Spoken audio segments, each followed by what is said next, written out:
It's time to start my Growout tank project. The first step is picking a container. That's coming up. Hey everyone, Steve Poland here, and in my last video I introduced you to a new project which is a Growout system for African cichlids in my basement crawl space. And if you missed that video, please go back and watch it before you watch this one so you'll have a full understanding of what I'm trying to do. I'll put a link down in the description. Now the most important component to this project in my mind has always been what type of container I use for the fish. All the other stuff will be easy enough to customize or change down the road. But the tank is key to accomplishing all of my goals within the limitations of my project. And the main goals for this part of the project are to maximize water volume and minimize the chance of leaks. So I looked at a ton of different options and ranked them according to price per gallon. Then I looked at the positives and negatives of each. The first thing I looked at, which has the lowest price per gallon, is an Intex above ground pool. Many people have used these for fish, and a pool with a 10-foot diameter holds around 1,200 gallons of water and costs around $125. Awesome, right?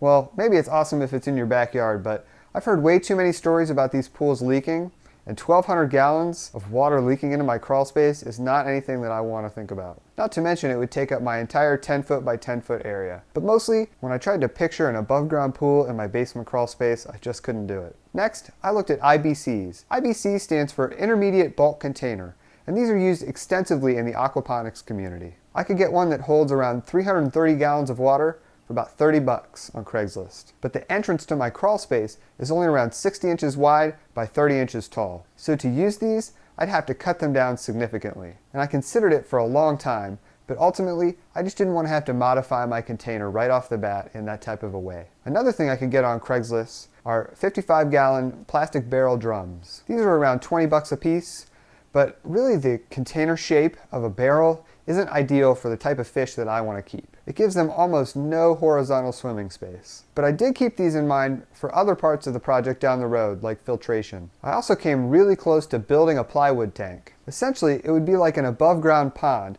and there are tons of plans on the internet for this. It would be a wooden frame with plywood sides, and then a pond liner inside of it. This could have worked, and I could have built around a 500-gallon tank for what I estimated to be about $250. But much like the pool, I just couldn't let myself do it. I know that pond liners are pretty reliable, and I even could have coated the inside of the box with something like Pond Shield, but ultimately I just never felt like I would trust it. The option that I probably came the closest to using was a series of Rubbermaid stock tanks. Ideally, I would have gotten the 300-gallon version, but much like the IBCs, there was no way it could fit through my crawl space. And unlike the IBCs, you can't cut it down at all. But I did think about getting multiple 100 or 150-gallon versions because they sell them at Tractor Supply. If I could have gotten them a little bit cheaper, I probably would have done it. They did have some used ones on Craigslist, but they were all pretty nasty. So, after all of that, the solution that I went with has a large water volume and an extremely low chance of leaking. I found two 180-gallon bulk bins on Craigslist for $100 a piece. They're one solid piece